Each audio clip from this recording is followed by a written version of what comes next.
Hey everybody, it's Thomas. Let's talk about BBBLoBB. Pretty good week. A little bit longer than we've had in the past few weeks, but we're honestly still ahead of schedule, so who cares? Pretty good week for me though.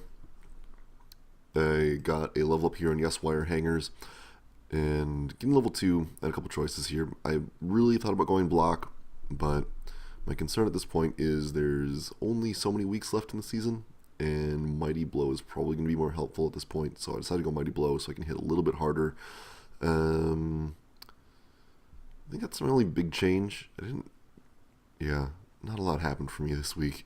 Betty, still not level 2, because why would she do that? I did get a fan factor point as well, so I'm up to 9, which is a pretty good number as far as I'm concerned.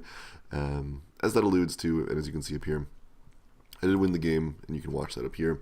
Let's talk about what happened, though. I played against Grey Duck's Chaos team. I rolled extremely well in terms of winnings. Got 70, not that I'm burning my money really fast, which is good by me. I KO'd a lot of people. Betty really liked KOing people this week, which is good, but yeah, like one or two more would have gotten me here, so that would have been better. Took 3 casualties for my trouble, one of which is a niggling injury on poor Earth, Wind, and Tires, who has sucked up the most injuries so far. And yeah, mostly badly hurts otherwise, so not too bad. Smiley did a lot of damage to me early on, but not too much afterwards. So Grey Duck got a fair amount of SVP out of this, as did I, with my 2 touchdowns here. I'm sitting at 13 SPP. Grey Duck with a catch here, farming catch, 6, 11, 12, so not too bad for her. But basically this was the story of me being able to keep the ball away from this slightly slower Chaos team. I was able to isolate some pieces, remove enough pieces thanks to KOs that didn't really matter too much. But all things considered, just me being able to dish out more damage. Cats are grumping at each other. Some surfing, some other fun things. So, pretty much a pretty good week for me. Another big tale this year was just me having more people. I had 13 people going into this week. She only had 11. So once I got any kind of KO advantage, it was really easy to keep that advantage, because even when 2 or more people would stand up, I'd still have an advantage over her. So that was really helpful. I mean, I lost 3 pieces, but still had 10, which is more than enough since I was removing some of hers. Yeah, just having more bodies really helped me this week, and also getting the ball away and keeping it away, which was a pretty big deal. So while I'm grumpy that Betty didn't manage to cross the big line and get to level 2, these things are okay. Other, I guess, notes / factors here. Miles Viles did great work. No surprise there.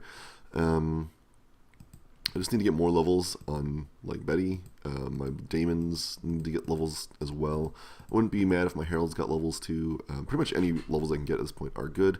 Looking at 1, 2, 3, 4, 5 pieces this week within MVP of getting up, so pretty good odds there. I'm pretty happy about that. Yeah, I just need this week to go pretty okay, and I should be fine. My team is getting pretty scary, and part of that is I haven't had too many permanent injuries. Like, niggling is the most common one I have. I've got 3 now, but aside from this minus Agility, Earth, Wind, and Tires, really nothing bad has happened to me. I haven't lost any players to the old Skull Mountain, so I'm feeling pretty good about that. Let's take a look at Grey Duck's team.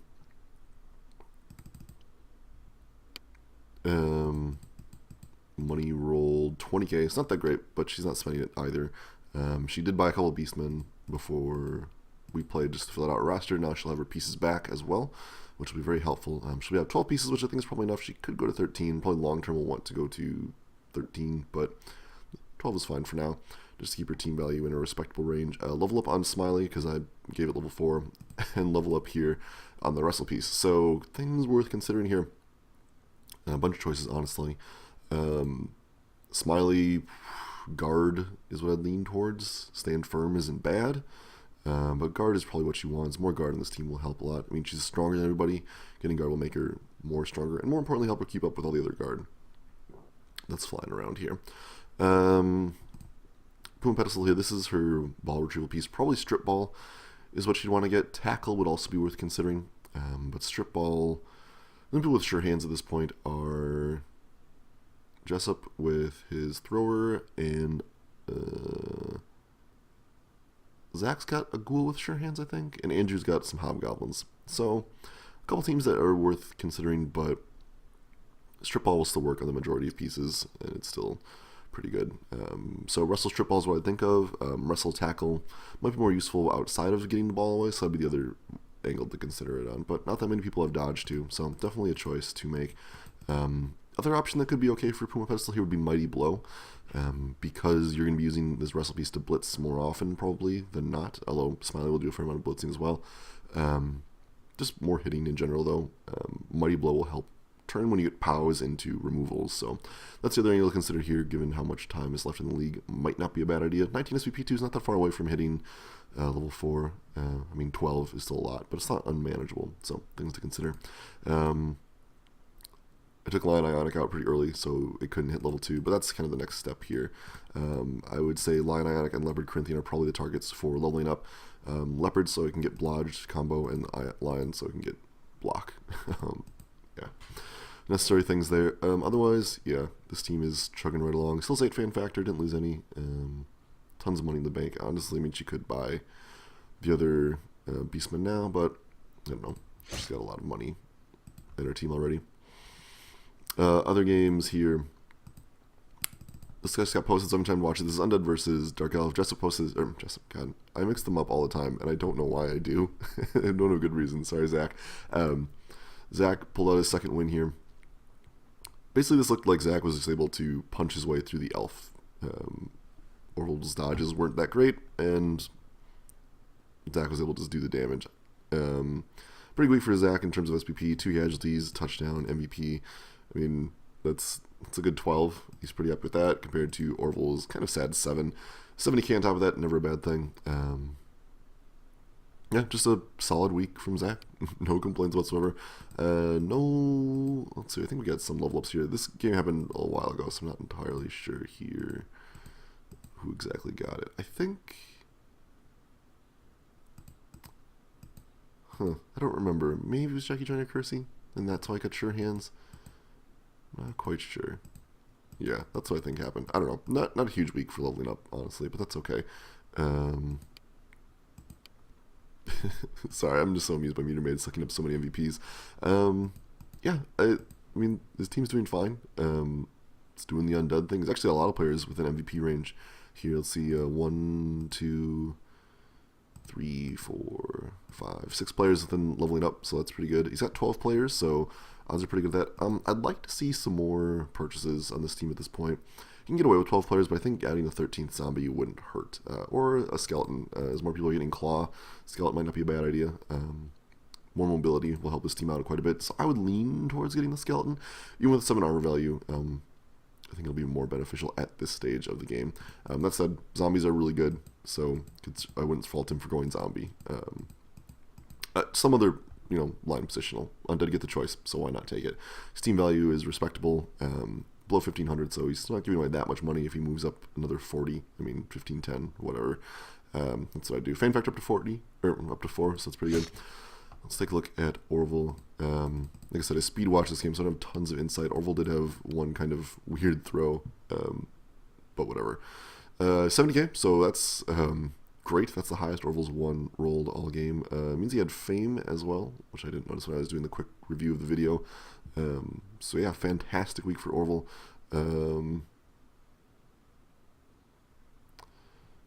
Did he buy? He must have bought this guy, Avdil. Wonder if this was a loaner who got MVP. That would explain why he purchased him, because I thought he had enough money to get things this week, but I guess not. I don't know. He really needs that 4th blitzer. It would add so much. Level ups. I don't think he got any, or if he did, I didn't notice. I mean, it might have been this guy. God, I just don't know. Anyway, this team is battered as ever. It's still gonna be missing 2 players for next week, and you can buy a lineman, but why bother? Well, it's 2 skills there, so you could actually get a second runner. I think it's worthwhile to save up for the 4th blitzer, but he could get runner number 2 just to make the team faster. I don't know. It's a debatable choice, I guess. 2 loners going into next week isn't great. I don't know. This team, I don't know what this team can do. This team is still an elf team, so it can still pull out wins. I just don't know when that's going to happen. 1, 2, 3, 4 pieces leveling up. If he just gets a toss on I'm Not an Elf, Damn It, he could potentially have more pieces. Same with Dude. Dude probably needs to get a throw in there. Sitting at 0 SPP for this long is not good.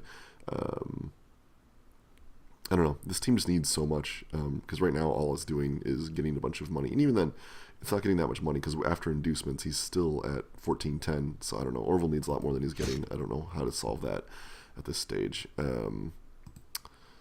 This matchup, I can't watch because I missed the stream and Andrew's video got copyright claimed. So whatever. 50k for Andrew. Tie game though.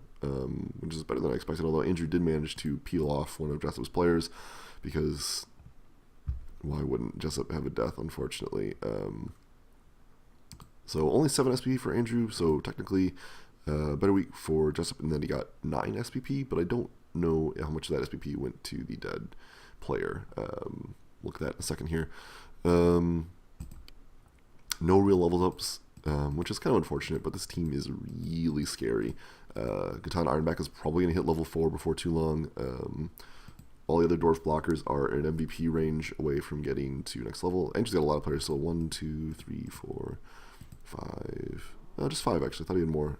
5 players within MVP of leveling up, so pretty close. This team needs nothing though. Saving money is perfectly acceptable at this point. I mean, maybe think about getting the reroll, but I don't think it's necessary. This team has enough protective skills to stop against bad results that I think it's fine.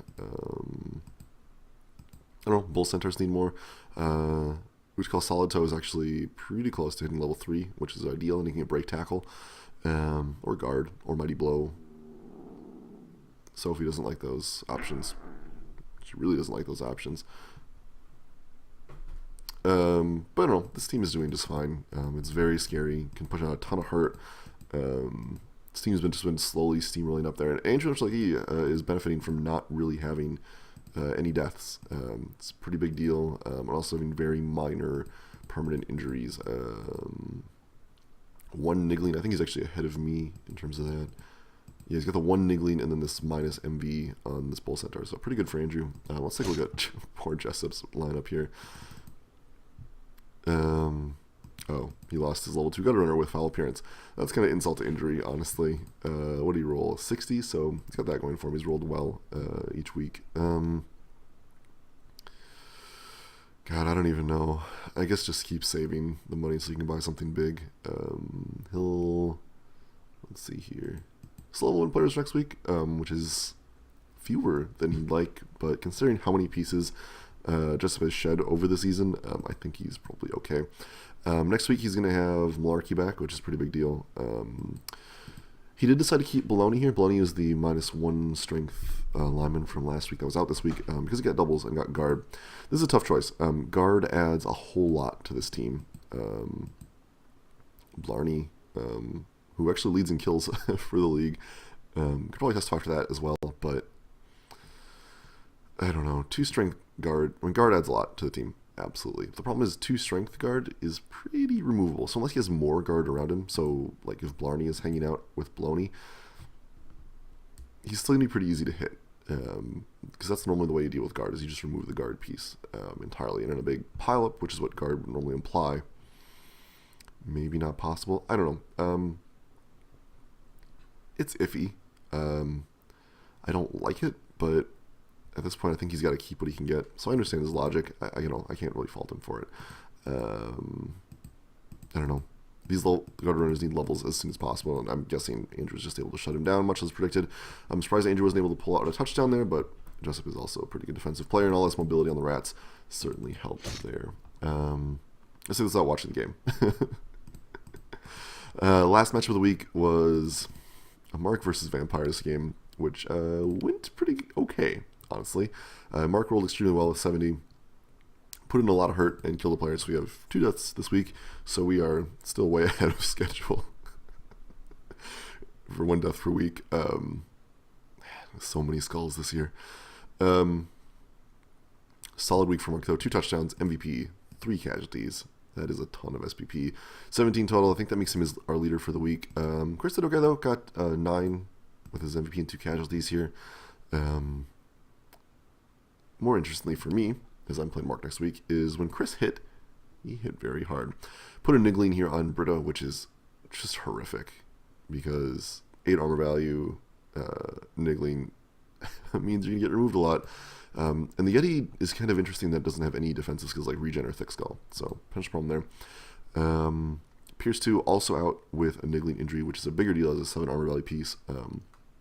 This removes some big hitters from Mark's lineup. Removing the Mighty Blow is really good for me. Removing the Yeti means I will outstrength him by a lot. I still have to worry about Abed, who is well into level 4 now, and honestly, probably going to hit level 5 the way he's been hitting. Just hopefully not on me. So Mark's team is pretty beat up. He's got 8 fan factor though. I don't know. This game was just Mark beat up Chris, and then tried to stall, and then Chris punished the stall by just crushing him. Once the vampires got by themselves, they were very well behaved. They were just poorly behaved until then. Yeah, Chris lost a thrall that had 0 SPP, so it meant literally nothing to him. I don't know, Mark's team is hitting the point where it's no longer the dominant force it once was. When I did the total up of SPP earlier in the week, Mark is still leading by SPP, not by a lot. Like, he's 3 or 4 ahead of me, like 6 or 8 ahead of Grey Duck, but he's still leading on SPP despite losing a lot of players, firing a lot of players.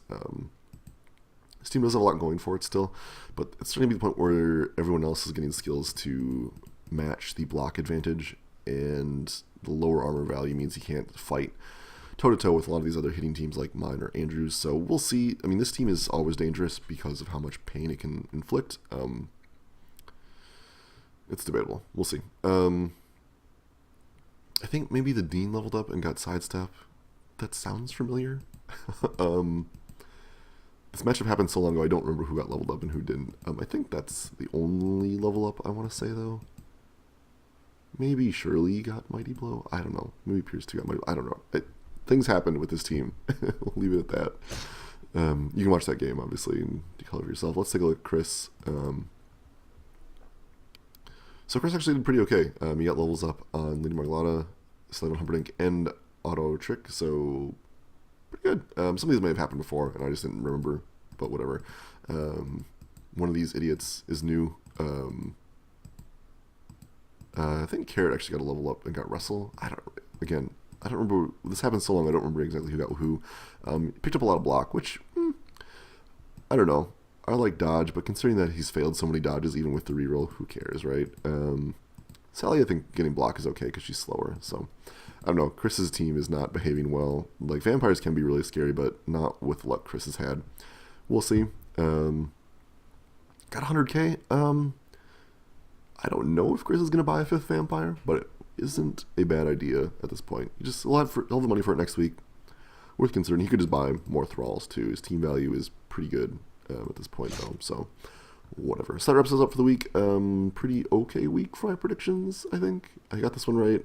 This one I was wrong. This one I was wrong. This one I was right, I think. So better than I've been hitting, pretty much.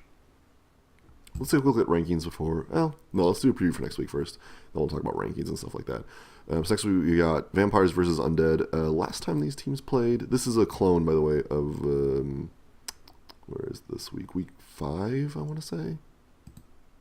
No, that was this week. This is a clone of week. When did I play Mark? Here you go, week 3. So gives us a little bit of insight on what's happening here. Anyway, last time these teams played was a tie. That was before Zach had a ton of level ups and before he really knew the game very well, and when Chris was still rolling acceptably. Things could change though. 1490 for team value on Chris's part versus 1470 on Zach's part. So no money going anywhere. Zach could even buy a zombie or a skeleton and be okay. I don't know. This is a team that has a lot of things going for it. It certainly has more skills than Chris does. And the mummies are definitely a potential problem. I think there's a lot of room for Chris to outplay Zach just being a more experienced player is going to come into a factor here, but I think it's going to be pretty hard. The ghouls are still a lot faster than this team provides, so we'll see. It's going to be one of those games I think comes down to the dice. I'm going to lean towards a tie again. I think Chris can defend well enough where it'll probably be okay. We'll see, though. If Zach clears Chris's board, then obviously he'll be able to run the ball in, no problem. Me versus Mark here. Feed Mark a ton of money. 1,600 for me. I'm not going to buy anybody new at this stage, I think. Mark has 1,310. And let's count loaners here. 1, 2... So 14 minus 4. So he's going to have one loaner. 1, 2, 3, 4, 5, 6, 9, 10. Yeah, so I'll have one loaner. So he's at 1,360. So I'll be giving him 240. It's a fair amount of stuff, but it's not really a lot of stuff. It's basically a wizard and a babe. I mean, it's the equivalent of 200, right? So it's wizard, a babe, or 2 other things. Honestly, I wouldn't be surprised if Mark goes the apothecary double babe route, just to keep more pieces on the table. I feel pretty confident about this game, honestly. The scariest things are the werewolves, and I can deal with those. Berserker is certainly a threat. Dean could give me some trouble, actually, just because I don't have a great way of doing with Blodge beyond Frenzy. But that can be just fine, honestly. Frenzy and multiple dice blocks will eventually knock somebody over, even with Sidestep. The Sidestep is a threat, though, so we'll see. But just going into this, as long as the dice aren't unnecessarily unkind to either of us, if dice rolls are relatively even, I should be able to take this game pretty hard. I've just got more able and tougher bodies on the pitch to deal with, and I've got a huge strength advantage with 2 guard pieces and Betty here, not to mention wire hangers. So we'll see. I mean, it's one of those things where the dice can always change everything, and first possession is going to be a pretty big deal. If Mark clears a bunch of my people right away, or I clear a bunch of his people right away, it'll definitely dictate the rest of the match pretty quickly. We'll see. Fingers crossed on Betty leveling up, but I'm not holding my breath at this point. Skaven versus Grey Duck. Last time these teams played, I believe it was a tie. Let's go down here. Oh, actually, Grey Duck won. So I don't know. This team is really strong now, really strong, and it's really good ways of getting the ball away.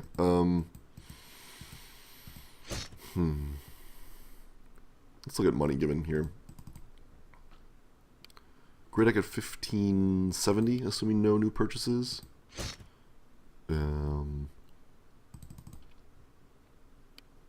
Jessup will have 11 players, so 1,250. So, I mean, it's 320. That's a lot of money. That's a halfling chef. That actually could be a big deal. If Jessup goes big and gets the chef, which is the entertaining thing for me, that could be a big deal, because the Chaos team needs its rerolls. Less than it used to, but it still needs its rerolls, and more rerolls for this team is not going to hurt Jessup whatsoever.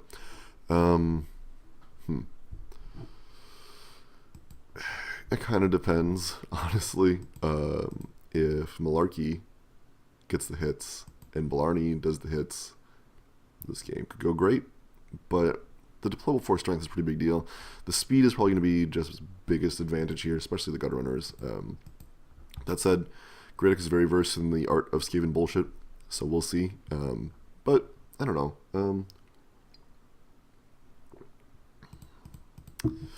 It's pretty tough. I think Smiley is going to be a big factor here, as it always is, but he's a pretty big piece. I'm going to say Grey Duck has an advantage here, but I think a tie game is very possible. I'm going to go ahead and say tie. It's probably wrong, but we'll say tie. Who knows, Jessup might win, but I think a tie is the most likely outcome. I mean, whatever. If we're wrong, what can you do? I don't know. This game is going to be rough. There's a lot of hitting on this team. A lot of hitting on this team. But if Jessup plays safe and runs around a lot, he should be okay. We'll see. We've got Orville versus Andrew here. Andrew's just cruising these last few weeks here. So Orville is down to 10 players, so he'll be at 10 players. Yeah, 10 players, so he'll be at 70 for 1340. And if I can remember Andrew's team name for half a second, 1490 for Andrew. So assuming Andrew doesn't buy anybody, it's 150. It's wizard money.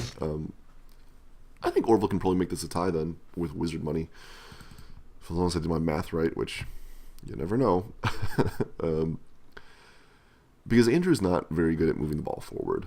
He's really good at getting to fights. He's really good at getting stalled out too, though. So we'll see. The big problem is Orville can't stand up to a fight. He just doesn't have the skills. Andrew's got a bunch of tackle.